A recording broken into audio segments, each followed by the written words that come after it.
Quand tu te maries à ton pire ennemi, c'est comme ça que les choses se terminent. La dame que vous voyez là, elle ne vit plus à cause de son foyer. Elle a laissé passer les choses. Les choses que je vais te dire qu'elle a laissé passer là même, toi-même tu seras dépassé. Donc aujourd'hui, elle est décédée. Au moment où elle voulait réagir, c'était trop tard, je te raconte. Elle était directrice dans une grande société de la place. Là où elle était directrice là-bas, là, c'est comme ça qu'elle sortait avec un jeune homme qui travaillait là-bas. Elle n'a pas regardé que non, je suis la directrice, le jeune homme là n'a même pas un grand poste. Ce qu'elle a regardé, c'est qu'elle aime le jeune l'aime. Pourquoi ne pas se marier? En parlant de mariage, ils se sont mariés. Le jour du mariage maintenant. Vous savez que quand il y a un mariage, il y a toujours deux côtés. Il y a le côté de la femme et ses demoiselles d'honneur. Il y a aussi le côté de l'homme et ses garçons d'honneur. Le jour du mariage de la femme là maintenant, du côté de l'homme et les garçons d'honneur, on aperçoit une femme qui est là-bas avec eux. La femme l'a habillée comme un homme. Elle ne fait que danser fort fort le jour du mariage. Tout le monde se posait la question que, mais attends, la femme qui est du côté des garçons d'honneur, la femme là c'est qui? En plus elle ne fait que danser, danser jusqu'à... c'est qui? Donc les gens se posaient la question que la femme qui est du côté des mariés, habillée comme un homme le jour du mariage là, la femme là c'est qui? Les gens ont commencé à dire que non, c'est la meilleure amie du marié. C'est la meilleure amie du marié. C'est comme ça que la nouvelle est passée crème. Vous savez que quand il y a un mariage, un moment dans la soirée, les mariés doivent se retirer pour partir à l'hôtel pour dormir maintenant. Donc, pendant le mariage là, les mariés se sont retirés, ils sont partis dans la chambre d'hôtel. C'était fini, ils devaient maintenant aller consommer le mariage, ils devaient maintenant aller dormir. Ils arrivent dans la chambre d'hôtel, le monsieur dit à sa femme que, oh non chérie, là on est venu. C'est le premier drapeau rouge même, c'est là où la femme ne devait pas laisser passer ça, mais elle a laissé passer. Ils arrivent dans la chambre. Le gars dit maintenant que, oh non, chérie, écoute, hein, on est monté dans la chambre trop tôt. Les autres ne font que danser là-bas au mariage. Moi, je n'ai pas sommeil. Donc, toi, dors. Dors. Oh, mais quand on se marie et puis on rentre dans la chambre d'hôtel, est-ce qu'on part pour dormir? Est-ce qu'on a sommeil? On est mariés, non? Allons-y, maintenant, on va faire le tchouka-tchouka. Allons-y, maintenant, on va consommer le mariage. Ce n'est pas pour dormir qu'on rentre dans la chambre d'hôtel. Donc, le gars dit maintenant à la femme, oh non, toi, dors, dors, hein. Moi, je retourne pour danser avec les autres. Comme la dame aimait bien le gars, elle dit ok, il veut s'amuser, il veut danser, bon ok, j'accepte. Elle est restée enfermée dans la chambre, il est retourné s'amuser. Ça c'était d'abord premier drapeau rouge qu'elle a laissé passer. Après le mariage maintenant, le monsieur va habiter chez la femme parce que c'est la femme qui a l'argent dans une grande maison. Ils habitent là-bas jusqu'à 1 mois, 2 mois, 3 mois. Troisième mois, le marié dit à la femme que, ah chérie, ta maman a une vieille voiture, non? La femme dit oui, ma maman a une vieille voiture. Oh hein, la vieille voiture de ta maman là. Donne-moi ça, je vais vendre ça. Quand je vais vendre, on va compléter l'argent. Tu vas payer une nouvelle voiture à ta maman. Donc la femme aussi dit, mon mari, oh. Mon mari est vraiment engagé, hein. Elle accepte. Elle part prendre la vieille voiture de sa maman, elle donne au gars. Le gars vend la voiture. Il finit de vendre la voiture de sa belle-mère. Donne maintenant l'argent que tu as vendu la voiture là. Il est assis sur l'argent là. Il a déjà mangé l'argent. Tous les jours, la femme lui demande que chérie, l'argent de la voiture de ma mère. L'argent de la voiture de ma mère. Bon, comme c'est son gars, elle a compris que le gars a mangé l'argent. Elle a laissé passer le truc. Ça c'est deuxième drapeau rouge. Troisième drapeau rouge maintenant. Le gars dit maintenant à la femme que écoute, comme tu es la directrice, va prêter une grosse somme d'argent. On va payer un grand terrain et puis on va construire. On va pas être là quand en location tout le temps. Tu es une directrice. Bon, ça c'était aussi bon. Mais la dame est partie prêter l'argent. Elle a pris l'argent, elle a mis dans la main du gars. Le gars est parti payer un terrain. Le terrain là, il a mis au nom de qui? On ne sait pas. Mais il fallait que dire à la femme que commence à donner encore l'argent, on va construire sur le terrain là. Commence à donner encore plus d'argent, on va construire sur le terrain. Comment ça plus d'argent? L'argent que j'ai prêté là, ça pouvait payer le terrain et puis commencer les constructions. Donc la dame était un peu lente à reprendre encore l'argent pour donner au gars. Ça fait 3. Tout ça la dame, hein, accepté. À un moment donné, le gars commence à dire à la femme que toi, tu ne peux pas être la directrice de la société. Et puis moi, je suis là derrière toi, on dirait le mouton. Moi, je te suis seulement guidi, partout comme ça. Moi, je suis ton homme. Ça devient rabaissant. Quand les gens savent que c'est toi la directrice et moi, je suis genre simple employé. Donc, il faut quitter d'en faire de directrice. Toi, tu vas me mettre. Il faut me mettre le directeur. Toi, tu quittes dans ta place de directrice et puis tu me mets le directeur. Et c'est là que la femme a retrouvé un peu ses esprits. Oh. La dame se dit que poste de directrice là. J'ai travaillé pour ça, j'ai les diplômes pour ça. Ce n'est pas qu'on te prend, toi, viens, tu es le directeur aujourd'hui. Toi aussi, viens, tu es le sous-directeur aujourd'hui. C'est pas comme ça.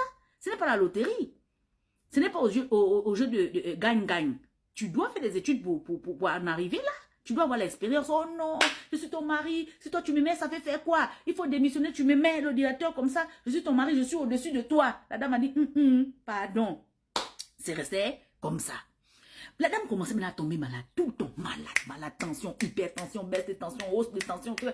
Toutes les maladies. La dame ne se retrouvait plus. Le monsieur aussi ne dormait plus à la maison. La dame commençait à rentrer dans la dépression parce qu'elle a compris que... dans quoi je me suis mise là? Les gens commençaient à parler à la dame que tu es sûre. Tu es sûr avec celui-là, tu es sûr, oh non, c'est mon gars. Tu sais, quand c'est comme ça, tu protèges ton nom. Oh non, c'est mon gars, machin. Les gens donnaient les conseils à la dame là, que, madame, le gars ne dort pas à la maison. On a l'impression que le gars profite seulement de toi. Oh non, c'est mon nom, et tout. La dame a supporté. À un moment donné, la dame tombait tellement malade. Quand elle était malade, même elle appelle son mari que chérie. Allons me conduire à l'hôpital. Oh! Toi, tous les jours, on n'a qu'à te conduire à l'hôpital. Toi, tu es en train de jouer le bébé, là.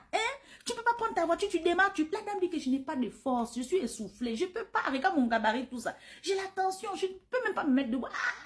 Toi, tous les jours, tu te joues le bébé. Tu veux seulement que je reste à la maison pour te garder. Le gars n'aimait pas accompagner la femme à l'hôpital. De l'autre côté, la femme se confiait toujours à sa copine. Ma meilleure amie, voilà comment mon gars me traite, voilà, ma meilleure amie.